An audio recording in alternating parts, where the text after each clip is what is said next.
Sana namang magandang araw sa ating lahat. Hello everyone! Today ay gagawa tayo ng appetizer na kahit mabaho sa bibig ay carry lang. Ito ay ang fresh lumpia. Sa paggawa ng fresh lumpia, ang pinakauna nating tatrabahuhin ay ang kanyang filling or ang palaman. Kasi ito ay kailangan muna nating palamigin bago ibalot. Igisa lang natin ang onion. Yellow onion ang gamit ko dito kasi may tira pa ako sa aking mga previous na luto. Pero kahit yung pulang onion ay pwede naman. Tapos, sunod na kaagad ang bawang. Gumamit din ako ng 1/4 kilo ng ground pork. Isang kutsa lang itong mabuti hanggang sa maluto. Tapos, sunod na kaagad ang shrimp. Hiniwa ko ito ng pinong-pino para terno doon sa ground pork. At kapag orange na ang kulay ng shrimp, ay isunod na kaagad ang mga gulay. Tatlong klaseng gulay ang gamit ko dito na hiniwa ko lang ng pa-julienne or pahaba. Meron akong kamote, carrots, at ubod ng niyog. Matagal ko na talagang gustong gumawa ng fresh lumpia. Kaso itong ubod ng niyog ay tsimpuhan sa mga Filipino store. Isa ito sa mga paborito kong kinakain sa karinderya sa amin na kahit amoy bawang ang bibig ko ay wala akong pakils. Char lang bitaw eh. Pwede din pala itong dagdagan pa ng mga gulay like singkamas, green beans, at repolyo. Nasa sa inyo kung ano pa ang bet nyo idagdag dyan. Tapos naglagay ako ng tubig at tinakpan ko saglit para mapabilis ang pagpalambot ng mga gulay. Mabilis na mabilis lang ang pagtakip kasi ayaw din naman natin na malanta masyado. Tapos tinimplahan ko ito ng ground black pepper, asin, at konting pampalasa. At hinalo ko lang itong mabuti at tinakpan ko saglit para lang mag-blend ang lasa. Tapos set aside na kasi okay na yan. Ayaw nga natin siya na na malanta masyado. Gusto natin yung may crunch pa ng konti. Pero yung crunch na luto naman. So, ang next step na gagawin ay ang paggawa ng sauce. Dalawang klase ang gagawin kong sauce. Ang white sauce at ang brown sauce. Ang white sauce ang nakasanayan ko kasi ito naman talaga ang nilalagay sa fresh lumpia sa amin sa Leyte. Tapos ang brown sauce naman ay ang nakasanayan ng aking asawa with crushed peanuts sa top. Sa white sauce, gumamit lang ako ng 2 cups of water, 1/3 cup ng condensed milk, dinikdik na bawang at hiniwa ko pa talaga ng pinong-pino. 2 tablespoon ng all-purpose flour para sa ating thickener, konting pampalasa, asin, 1 teaspoon ng ground white pepper at 1 tablespoon ng suka.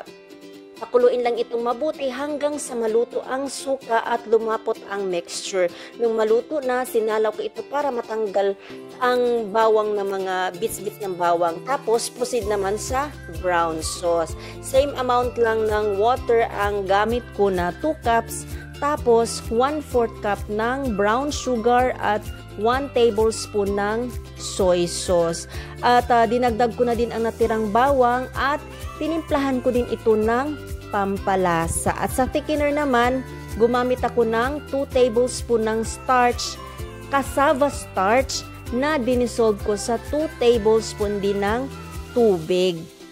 Ang effect ng cassava starch sa sauce ay transparent siya or yung clear siya, pero malapot pa din. Unlike sa cornstarch na medyo malabo ang effect niya.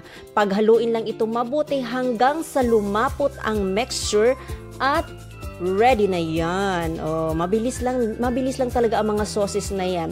At ayan, nandito na tayo sa third step, ang paggawa ng kanyang crepe or ang pabalat ng fresh lumpia. 1 cup lang ito ng cornstarch mixed with 5 tablespoon na all-purpose flour. Tapos, season ko lang ng konting asin.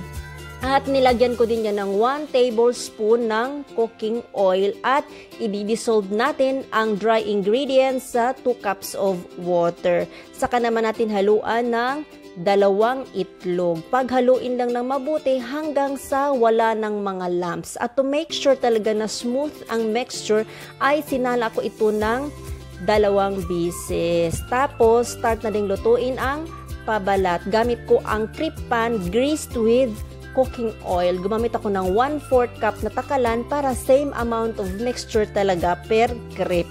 At dapat mabilis ang kilo sa pag-spread ng mixture sa pan kasi sobrang bilis nitong maluto. Kapag nakita nyo na medyo umangat na ang side ng crepe ay luto na yan. Sa mixture na ginawa ko, nakagawa ako ng 15 pieces na pabalat. Kung medyo madami ang inyong gagawin nito, doblehin nyo na lang ang recipe. At ang pinaka-last na step na ginagawa ko dito ay ang pagbabalot na. Sa pagbabalot ay kailangan ng tender loving care. Char lang ito. Dahan-dahan lang at huwag masyadong bigatan ang kamay sa pagbabalot kasi baka mapunit ang pabalat. Romaine lettuce ang gamit ko dito. Mas maganda sana kung yung curly type na lettuce kaso wala akong makitang ganun nung namili ako. Magkasya kung anong meron. Char lang ito.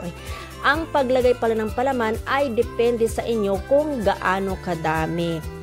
Kung pang negosyo ang gagawin ninyo, tansyahin according sa puhunan. Pero kung pangkain lang, daghanon og butang para magtakas jud like me. Nagtakas jud kog kinaon ani at craving satisfied, bongga. So kayo dyan na gaya kong mahilig sa cravings, gumawa na. Kibir sa amoy bawang sa bibig, char. At hanggang sa muli na naman, don't forget to subscribe, like, at comment down below kung nagustuhan nyo ang aking mga char-char lang dito. And thank you for watching. It's me, Jovi. Bye!